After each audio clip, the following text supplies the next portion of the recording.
सांग मैंने केमती अच्छा जय जगन्नाथ समस्त आज सन्ध्या आम टे नुआ पार्क आसते गोटे बालेश्वर नुआ पार्क खोलची कौन जानते शुभ पार्क बहुत एरिया नहीं कि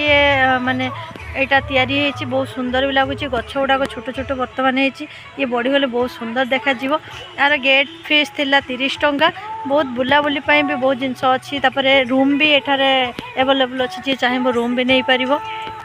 स्विमिंग भी एठारे एवेलेबल अच्छी जी चाहे स्विमिंग भी करि बोटिंग भी सुविधा अच्छी आ सेफ्टी भी ये बहुत सारा सुविधा अच्छी देखो तो केते सुंदर लगुच पार्कटा जो मैंने बुलायापी चाहूँगी आसिक थे बुलिकी जातु ये सब प्रकार सुविधा मिल माने खाइबा ठू आरंभ नहीं कि शोवा पर्यंत रहा पर्यंत जिते पर्यंत रही चाहिए से पर्यंत रूम भी मिल बेसी भल लगुच जो गछ गुड़ा लगाई छोट छोट गछ गछ गढ़ीगले जो फुल गुड़ा फुट भारी बढ़िया देखा जगटा कहीदे बालेश्वर सारगाँ